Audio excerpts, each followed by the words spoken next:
All right, guys, we're going to go over the last problem of the quiz, number 3.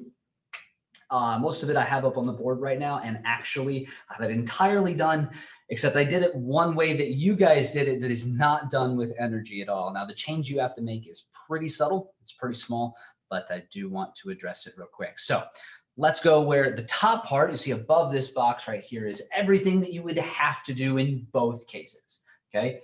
You got your given, fine. You see that the given is force of gravity, 700 newtons. You can see at the side here that I use that to find mass pretty quickly. Now, I usually wait to see if I'm going to need to do that. As a matter of fact, I did this in this problem. I got all the way down here, like right here, to see that I needed mass, and then I have to get that. As a matter of fact, you need to know mass in both ways you do this problem, so you would have to do that.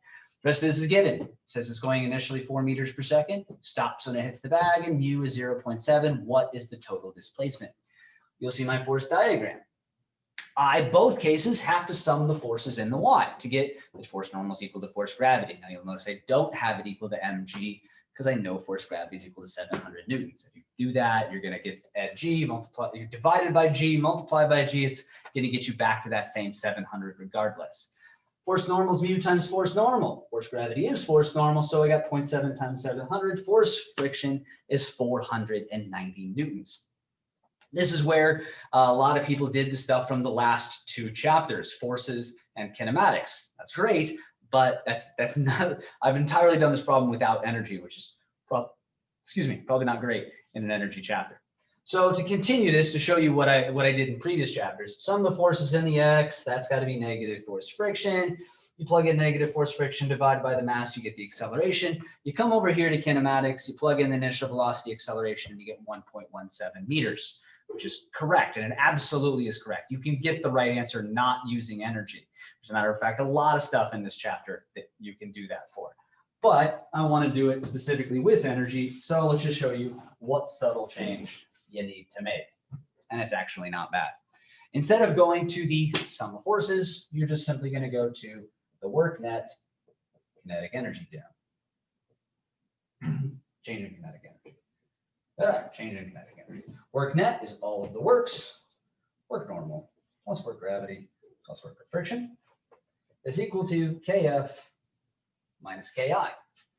There is no work normal, it's perpendicular. There is no work gravity, it's perpendicular. There's only work being done by friction, it's taking that energy out.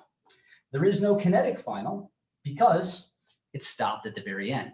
So you'll notice I have work of friction equals negative kinetic energy. That's it, which makes sense because that's taking all the energy out of the original amount of kinetic energy. In other words, if this started with 10 joules and ended with nothing, work took all of that energy away. Let's go ahead and fill in the individual equations. That would be force of friction times displacement times cosine theta of friction equals negative 1/2 mass velocity initial squared. This cosine, that would be 180 because the person's going that way, the friction's going that way, so that's -1.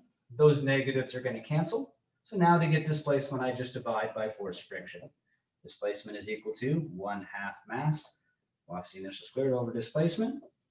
1/2 times, told you we were still going to need that mass, 71.4 kilograms times 4 meters per second squared divided by 490 newtons. Notice it's not negative because we're dealing with work, so that's a magnitude, and it still ends up as 1.17 meters. And that's how you're supposed to do number 3.